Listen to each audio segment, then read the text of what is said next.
Poštovani gledaoci, dobrodošli u još jedno izdanje emisije Granice istoka. Ja sam Harun Karčić. Od kraja hladnog rata, Washington je dominirao globalnom geostrateškom arenom.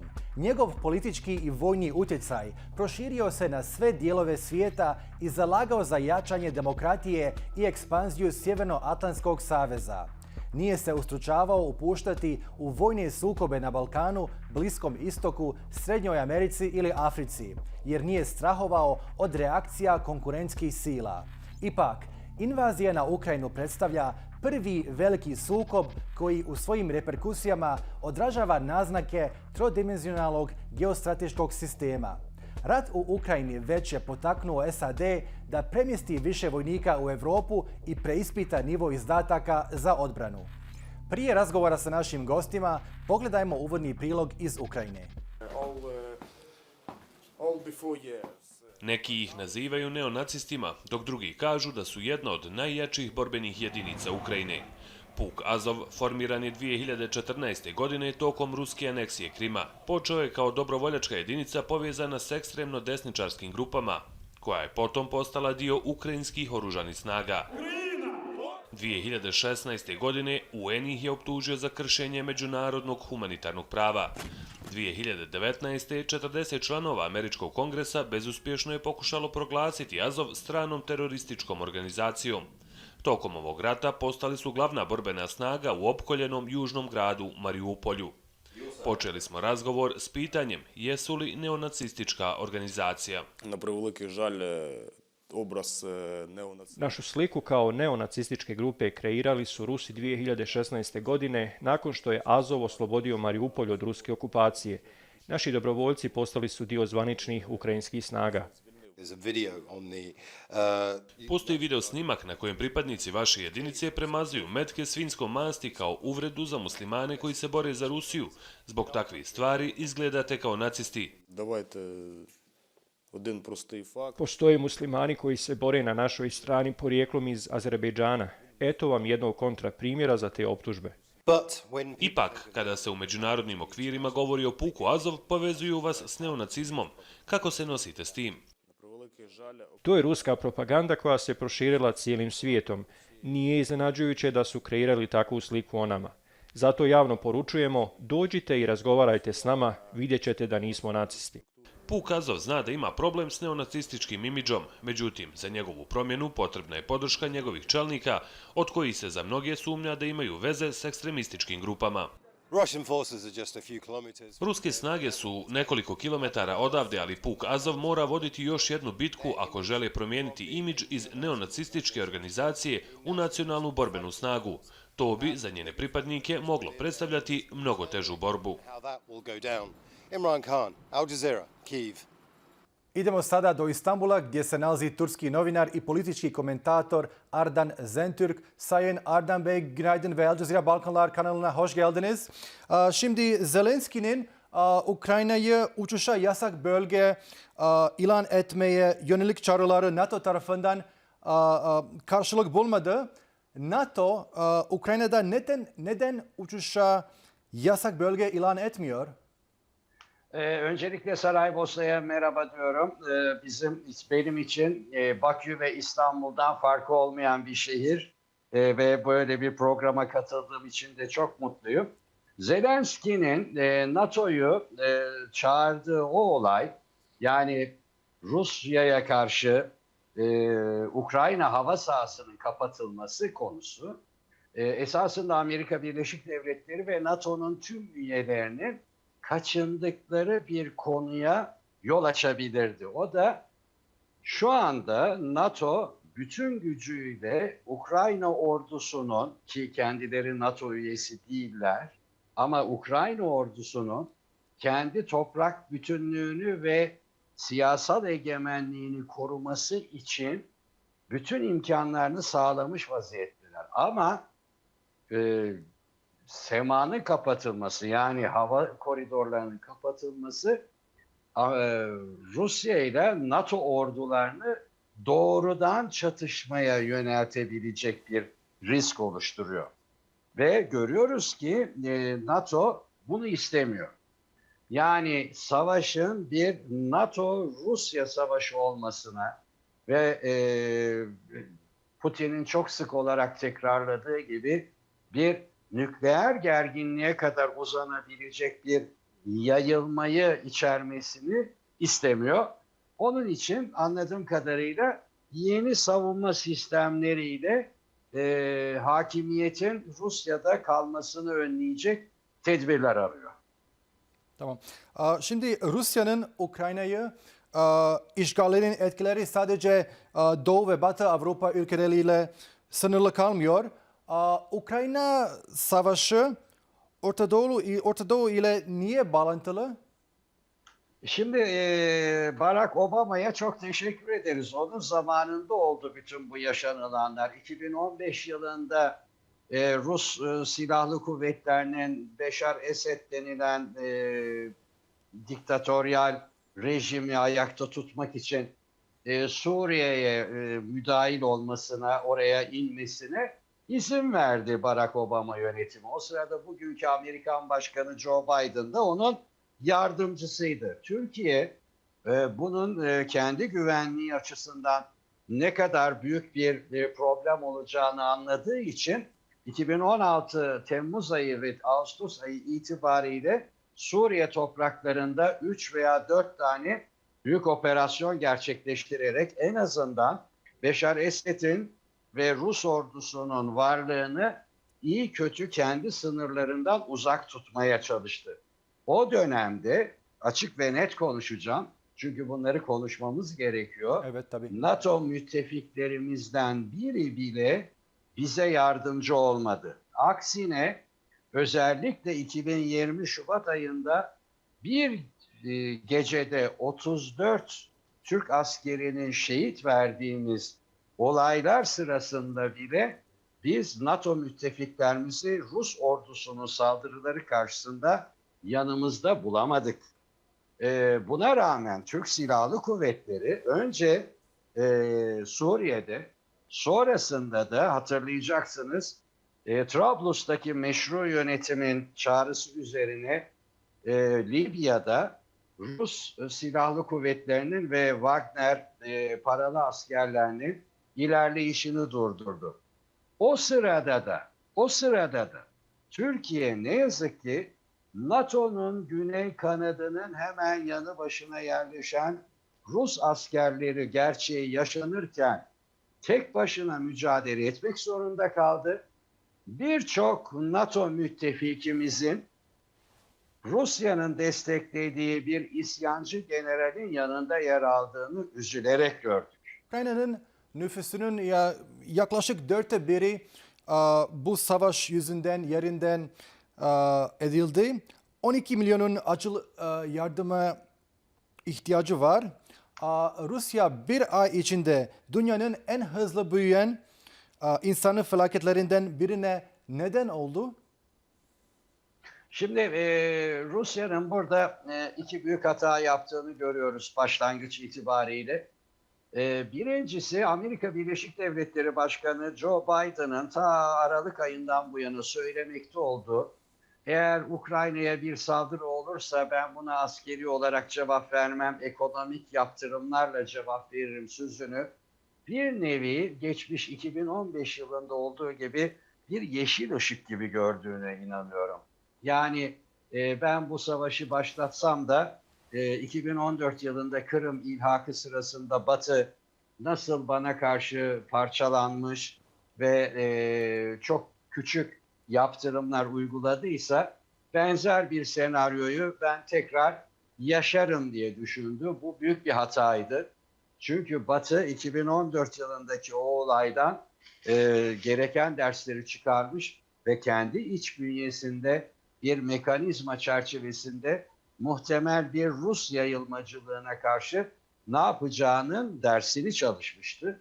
Nitekim şu anda Rusya sadece cephede çok büyük bir kayıp ve çok büyük bir zorluk yaşamıyor. Aynı zamanda daha düne kadar hiçbir konuda tam olarak anlaşamayan Batı devletlerinin topluca oluşturduğu bir ekonomik yaptırımın acılarını hissetmeye başladı. Bu birinci hataydı. İkinci hata, kendi istihbarat birimleri anladığımız kadarıyla Rus liderin duymasını istediği istihbaratları vermişler.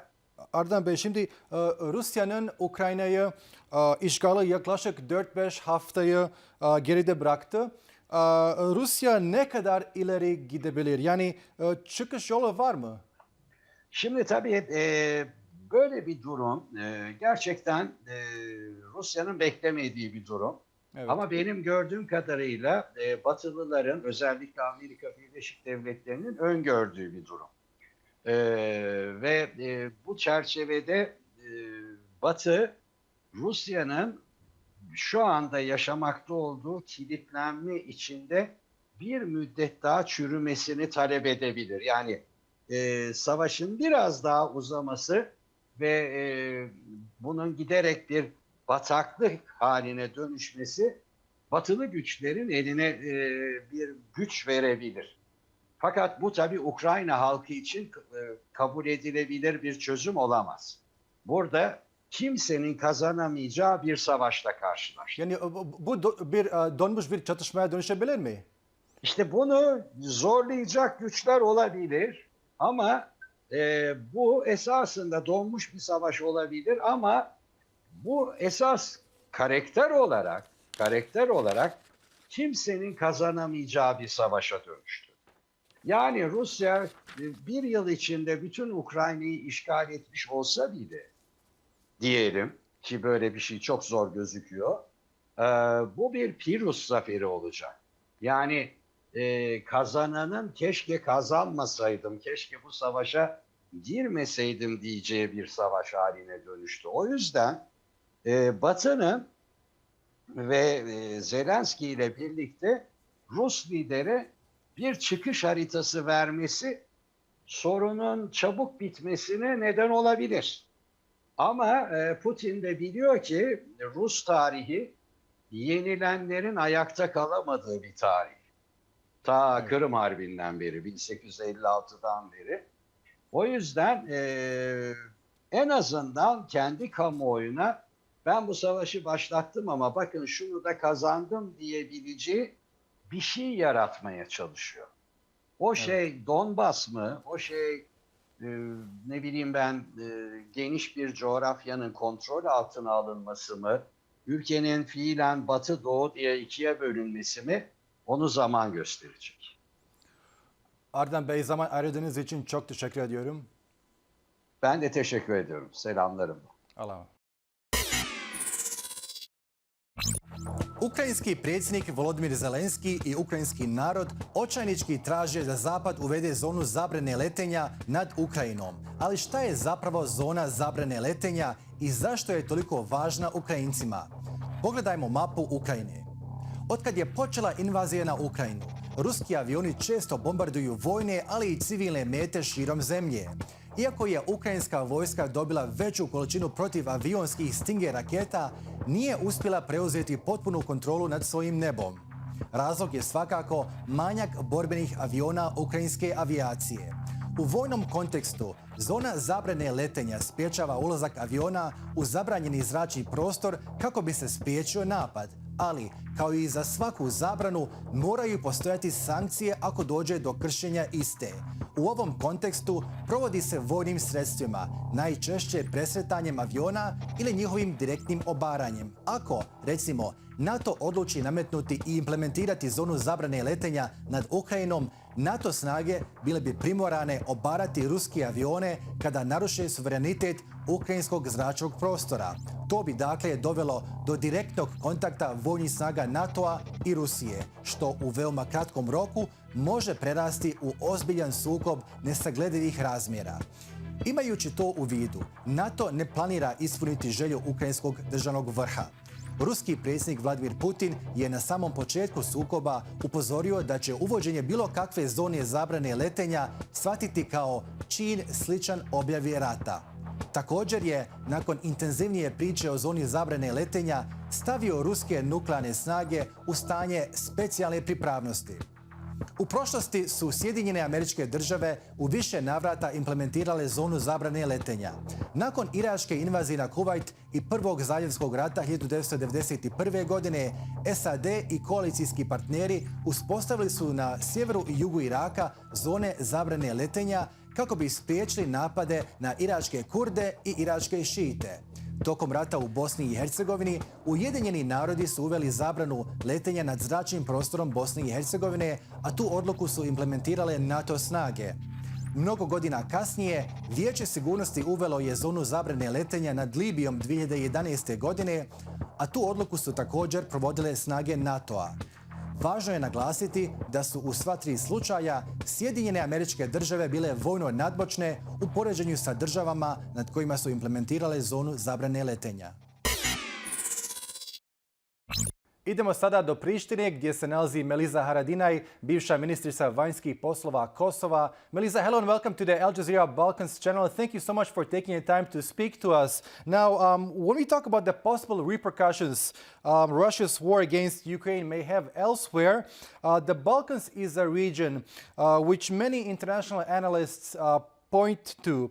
In your view, what is the likelihood that the Kremlin may act through its proxies in the Balkans, and who are the Kremlin's proxies in the first place? Right.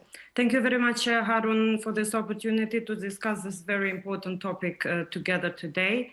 I think the images that we see of Russia's ruthless bombings of hospitals, homes, and cities, the images of fleeing defenseless Ukrainian children and women, bring back the agonizing memories of the Bosnian, Kosovo, Albanian, Croat, and all other non-Serb civilians fleeing the Milosevic genocidal wars in the 90s. Going to the topic that you just introduced, I think this topic has haunted the Balkan states for many decades now, while we continuously try to alarm the world, our closest allies and friends, of Russia's rapidly growing influence in the Western Balkans through its now well-recognizable its proxy Serbia, who in turn controls, orchestrates, and encourages Milorad Dodik to act destructively in Bosnia. So this is a well-recognized fact by now that Putin's hopes, Kremlin's hopes, for that matter, are to slow down the Western Balkans' Euro-Atlantic integration, to create a situation of political and security dependence, if not economic and energy dependence on Russia, and most importantly, to generate the instability it has always wanted to maintain in the region. Mm-hmm. So in all of this meadow, Serbia's role remains central and instrumental for Russia's assertiveness in the Balkans. And this is, to be honest, the main and the only problem we have in this context. Mm-hmm. So Serbia remains a safe ground for Russia to distort regional cooperation, and also an effective tool, which is also an irreplaceable tool, to undermine the prospects of a still pending agreement of peace with Kosovo. Mm-hmm. So by maintaining this open-ended dialogue with Kosovo, by maintaining a dialogue which does not have clearly defined principles, does not have a clearly defined goal, because obviously of the 5 EU non-recognizers and of the EU member states not having a common denominator when it comes to Kosovo, then there is Serbia splurging on its strong close ties with Russia to destabilize the region, to threaten the region, mainly Kosovo and Bosnia, because we know the rest are already NATO members, and to use this ticket to manipulate the West and to play this double-hatted game that it does with its close bond to Russia, and also maintaining its EU integration direction in a very faulty way. Right, Meliza, how would you assess Belgrade's response to the invasion of Ukraine? And do you think President Alexander Vučić may change his stance vis-a-vis the war in Ukraine after the elections, as some analysts have indicated? I mean, do you think he's under pressure to distance himself from President Putin and the Kremlin? I don't think there is pressure on Vučić to act differently from what he acts now, because this has been Belgrade's policy for a while, and this is of no surprise to Kosovo and to us that live with this behavior for a very long time. But it has been a surprise and a shocking, inconceivable truth to the West, now that it has shown support openly and publicly to the Russian aggression, especially this last month. But also, we should not remember the invasion of Crimea in 2014. It has maintained the same policy. And this Vučić thinks that his close ties with Putin, which have increased during his tenure in leadership, he thinks that this entitles him to act with impunity and to manipulate the West, as I said in the beginning. Mm-hmm. So we should also note a few very important facts or factors that make Vučić act like this, or Serbia act like this. And this is not a timeline retrospective. I'm just mentioning the facts as they come. So, for example, Serbia is heavily dependent on Russia's energy, with Gazprom Russia owning more than 56% of Serbia's oil and gas industry. Serbia also maintains a Russian humanitarian center in the city of Niš in Serbia, which is a largely controversial center, which we raised the alarm continuously. And also the West has raised concerns of its potential espionage activities. And it still remains unclear if Serbia has granted the Russian staff of this humanitarian center diplomatic immunity. So again, we have the Serbian armed forces fully dependent on Russian military technology, despite being surrounded by NATO members and NATO-led peacekeeping mission in Kosovo. And also in Bosnia, again, Serbia purchasing attack systems from Russia, fighter jets, artilleries, Hornets, Pansirs, and all other sorts of attack systems. Who are they going to attack when they're surrounded by NATO members? So this has been going on for a very long time. And President Vučić takes pride in restoring and deepening the Serbia-Russia so-called stagnating relations. Right. So this has been going on for a very long time. And this is, the result of the appeasement policy that, to be honest, the West has employed in Russia and in Serbia and towards President Vučić specifically, and also Milorad Dodik, for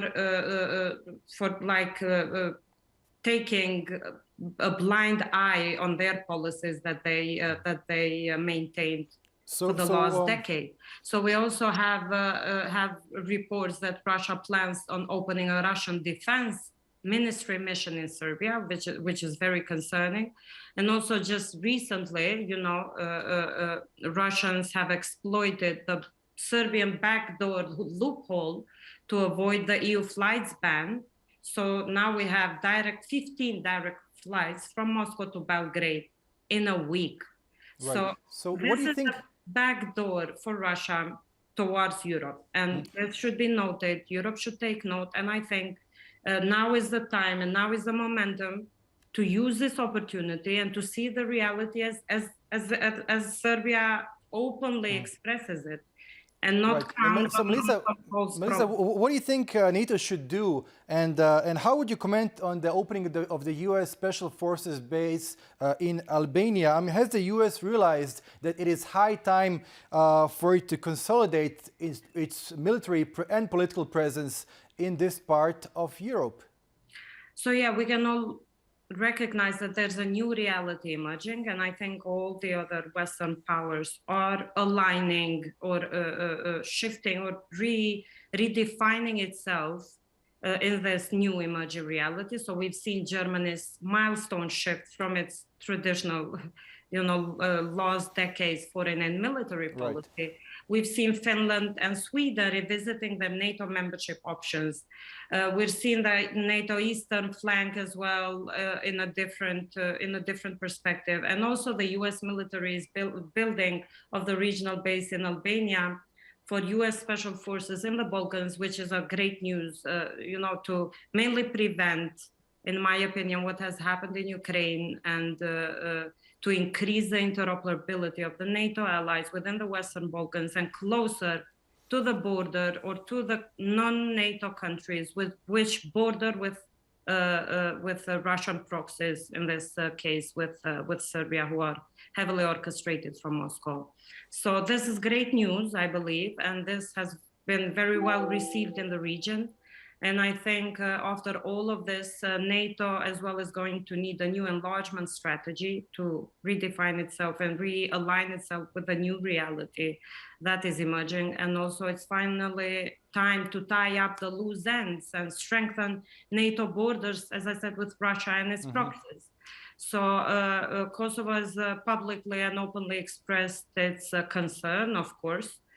And we also have expressed our aspiration, which is long-standing, that Kosovo aspires to become a NATO member. And we know this doesn't happen overnight, and it's not an easy diplomatic and military operation.